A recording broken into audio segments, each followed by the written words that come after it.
Assalamualaikum warahmatullahi wabarakatuh. Salam sejahtera buat kita semua. Jumpa lagi dengan saya, Hari Prabowo, dari channel LP3M Investa. Atas saran beberapa teman subscriber, bahwa sudah agak lama saya nggak jumpa lagi, ya, dengan berbagai kesibukan,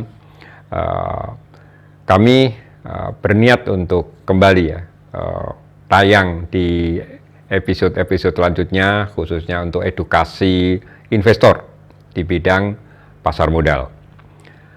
Kami akan mulai yang pendek-pendek dengan bahasa yang sederhana tetapi mudah dipahami oleh teman-teman pemirsa, khususnya para investor, termasuk investor-investor pemula yang banyak sekali mengharapkan pencerahan dari saya. Dan saya berniat insya Allah akan melanjutkan kembali dan sambil menunggu buku saya, ya, yang akan kami kembali review bulan Mei yang akan datang. Moga-moga bisa cepat selesai buat pegangan Bapak Ibu semuanya.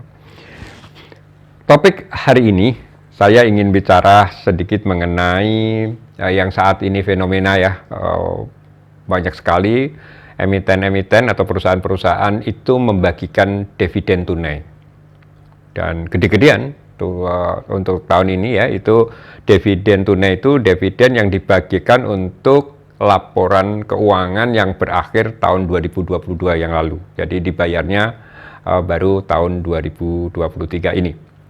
Banyak sekali. Saya kagum dengan niat daripada emiten itu membagikan dividen itu besar-besaran. Ya, bagus, ya, dari satu sisi artinya ada supply dana, ada likuiditas, karena dana tunai itu langsung dibayarkan kepada masing-masing investor, ya, yang pada saat tanggal cum date, ya, cum date itu tanggal di mana Bapak Ibu jika memiliki saham itu akan mendapatkan hak dividen, ya, cum date. Walaupun ini pertanyaan awal dari Bapak Ibu yang pemula, walaupun Bapak Ibu hanya punya satu hari aja, belinya pada tanggal cum misalnya, ya, atau sudah punya beberapa waktu yang lalu, yang penting tanggal cum date itu Bapak Ibu masih memiliki saham itu. Nah, itu di situ Bapak Ibu akan mendapatkan dividen tunai. Dan tanggal X dividen, ya, X date itu adalah tanggal di mana kalau Bapak Ibu memiliki atau membeli pada saat X date itu sudah tidak punya hak dividen lagi, ya. Itu substansi bagaimana jadwal kapan seorang investor mendapatkan dividen tunai, dan pembayarannya biasanya 2 minggu kemudian lah, ya, itu baru dibayar cash, dimasukkan ke rekening Bapak Ibu semua di RDN masing-masing di sekuritas-sekuritas yang dimana Bapak Ibu berada. Ya, sekarang bagaimana menyikapinya, ya? Banyak sekali para pemula yang bertanya dan mengejar dividen itu. Ya, itu tidak salah untuk mendapatkan dividen itu.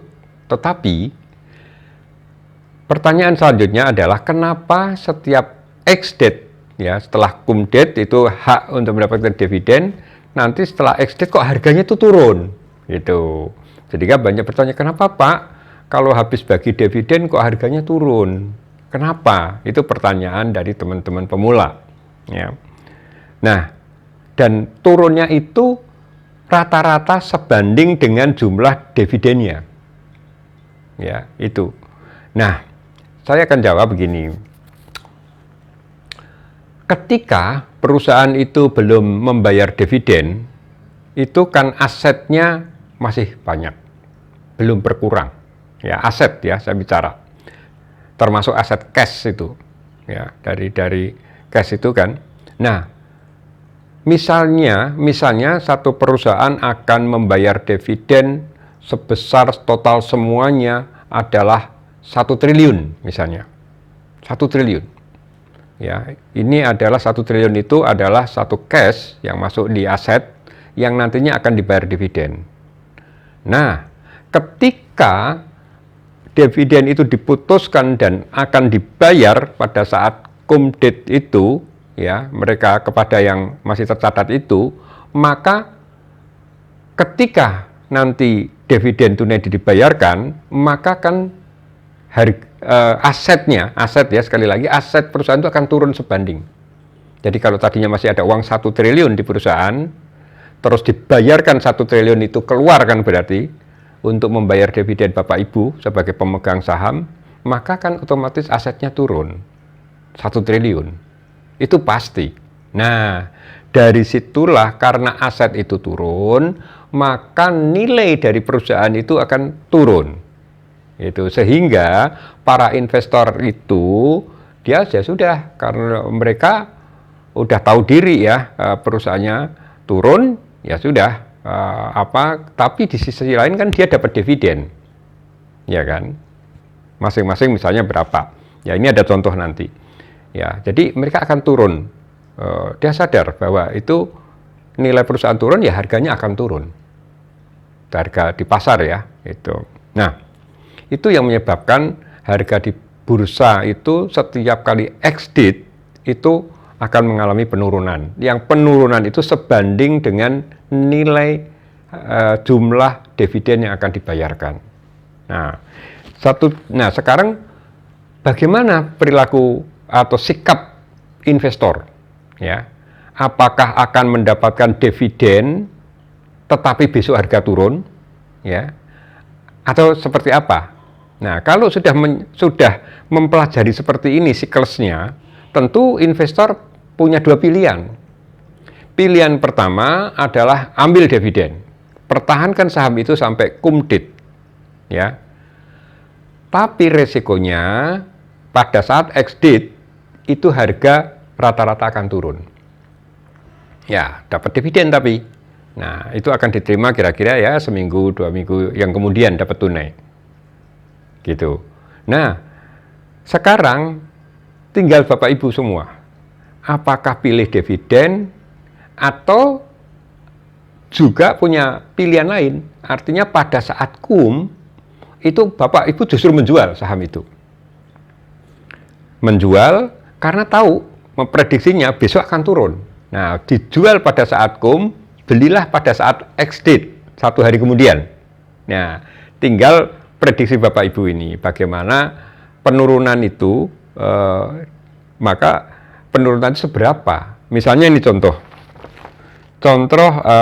Adaro, ya, saham Adaro ini membagikan dividen itu sebesar Rp251 diputuskan. Nah, pada saat cum-date, ya, ya, itu akhir Desember, ya. Ya, akhir Desember itu akan dibagikan Rp251. Nah, ternyata tanggal 2 Januari, ya, 2 Januari pada saat ex-date itu harganya langsung turun 260. Hari pertama. Hari kedua turun Rp70. Sehingga total penurunan itu dalam 2 hari Rp330. Padahal dividennya 251. Ya, jadi rugi kan? Ya. Kalaupun Bapak Ibu mempertahankan dividennya 251, tapi harga turun Rp330 dalam 2 hari. Ya. Nah, di situ. Jadi artinya boleh Bapak Ibu menunggu dividen, tetapi resikonya harga akan turun. Atau Bapak jual pada saat cum, ya, belilah pada setelah cum, artinya tanggal ex-date-nya. Kan sama aja, ya, malah cash-nya ada efisiensi di situ. Itu. Contoh lain lagi adalah saham ITMG yang barusan beberapa waktu yang lalu tanggal 10 April lah cum-date-nya ya. Dia dibagi satu saham itu dibagi Rp6.416 dividennya per saham. Ya. Nah, ketika ex-date harga itu turun, auto reject bawah malahan sampai turun 7%, yaitu di 2.850. Hari kedua turun lagi, ya 2.650. Hari ketiga turun lagi 850. Sehingga total penurunan itu 6.350 rupiah sampai siang ini, sampai saya bikin YouTube ini. Padahal dividen yang dibagikan 6.416 rupiah, sehingga masih hanya sisa 66 rupiah. Kalau sore nanti tidak turun lagi, gitu. Nah, artinya ini adalah satu fenomena yang Bapak Ibu bisa perhatikan. Ya, tidak hanya mengejar wah dividen, ya tinggal pilihannya dividen tapi harga turun, atau saya nggak usah dapat dividen tapi besok harga turun saya beli lagi, misalnya kan seperti itu. Tapi tidak semuanya tentu ya, tidak semuanya saham itu penurunannya itu lebih besar dari jumlah dividen. Ada juga ya yang penurunannya itu lebih sedikit dari dividen ya. Misalnya BMRI itu akan membagi dividen Rp529 ya pada kumnya itu 26 Maret ya. 27 Maret harga turun 350. Hari kedua turun lagi 40. Artinya penurunan dalam 2 hari itu 390. Padahal dividennya 529, sehingga masih untung walaupun turun, tapi dia masih turun. Toh turunnya cuma 390. Sedangkan dividen 529. Nah, artinya untung lah menunggu dividen. Itu BMRI. BMRI ya. Nah, di BRI juga gitu ya. Dividennya Rp231, tapi penurunannya cuma 160. Masih untung juga.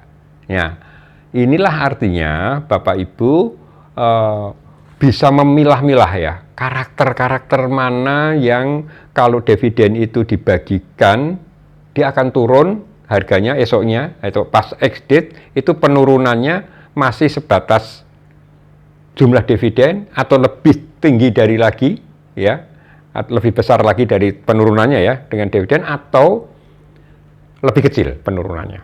Itu spekulasinya ya, selalu ada unsur spekulasi di sini. Jadi tidak kaget gitu. Para pemula itu kan banyak sekali pertanyaan, Pak kok mesti turun, ya itulah saya katakan di awal tadi, karena asetnya turun gitu. Nah, inilah sikap-sikap kita sebagai investor itu jeli memahami karakter saham-saham. Apakah ada yang tidak turun, Pak? Habis bagi dividen malah naik? Ada, ya, tapi tidak banyak. Ada, tentu ya, beberapa saham itu ada yang langsung naik lagi. Nah, itu baru untung beneran itu habis dividen, terus harganya masih naik. Itu karakter dari saham, itu kan punya karakter ya. Bapak Ibu lebih lama terjun di dunia pasar modal dan memahami, lihat saham-saham ya, banyak sekali melihat karakter dari saham-saham itu. Ada juga saham itu yang bahkan dalam 1 tahun itu perusahaan itu bagi dividen terus, karena untung terus. Setiap untung bagi dividen, setiap untung bagi dividen ya. Setiap semester kuartal bagi dividen. Jadi setahun itu bisa 3-4 kali bagi dividen. 3 kali ya. Ya. Nah, di situ apakah itu menguntungkan? Tapi saya lihat saham yang seperti itu harganya cenderung tidak fluktuatif. Ya, ringnya segitu-segitu aja. Kenapa? Karena ya perusahaan itu satu, dia loyal membagikan dividen, artinya uang yang semua dividen itu dibagikan, asetnya nggak akan tumbuh. Nah, karena asetnya tidak tumbuh, maka harganya ya berkisar itu-itu saja. Tidak ada pertumbuhan. Ya. Itu biasanya seperti itu. Bisa dilihat ya, contohnya misalnya saham ISPAK, IEAST, IST ya. Itu juga dia dividen bayar terus, bisa 6% itu setahun, sama dengan lebih tinggi dari deposito. Kalau Bapak Ibu mau silahkan dapat dividen, perusahaannya untung terus. Tapi kalau dari sisi harga cukup statis. Itu Bapak Ibu sekilas mengenai dividen tunai. Tentu saya akan terus update, terus akan memberikan pencerahan Bapak Ibu sepotong-sepotong, tapi bisa diterima Bapak Ibu sekalian. Saat ini memang kondisi pasar ya sedang sulit ya Bapak Ibu kalau menyikapi kondisi pasar saat ini, ringnya cukup sempit. Jadi saya sarankan kepada Bapak Ibu jangan terlalu bermain long atau menengah ya. Kalau bisa ya trading. Makanya pasar cukup sepi karena kalau tidak bisa monitor, Bapak Ibu, teman-teman yang tidak bisa rutin monitor itu akan lewat terus, sehingga daripada lewat terus ya mungkin dia mengurangi transaksinya, sehingga terasa di pasar begitu sepi. Ya, tapi next mungkin minggu depan saya akan lanjut ke topik-topik yang lain, mungkin kondisi pasar atau aksi korporasi yang lain, ya itu kami akan lakukan kembali. Dan bila Bapak Ibu ada pertanyaan-pertanyaan, silahkan hubungin saya via email atau via WA. Saya di nomor 0877 000 85334. Ya, Hari Prabowo. Kebetulan saya sebagai pengelola komunitas Investa dan pengelola LP3M Investa, satu lembaga pendidikan di bidang pasar modal. Tapi kali ini saya sedang dikontrak. Saya ada kerjasama kolaborasi dengan MNC Sekuritas di Semarang. Jadi kalau Bapak Ibu nanti masuk menjadi nasabah MNC Sekuritas di Semarang khususnya, itu akan otomatis bisa berkomunikasi langsung dan masuk di grup saya, di komunitas saya, yang bisa setiap hari dikonsultasi di dalam jam-jam trading. Nah, saya dan mentor-mentor Investa siap membantu Bapak Ibu sekalian. Terima kasih, selamat siang, Assalamualaikum warahmatullahi wabarakatuh.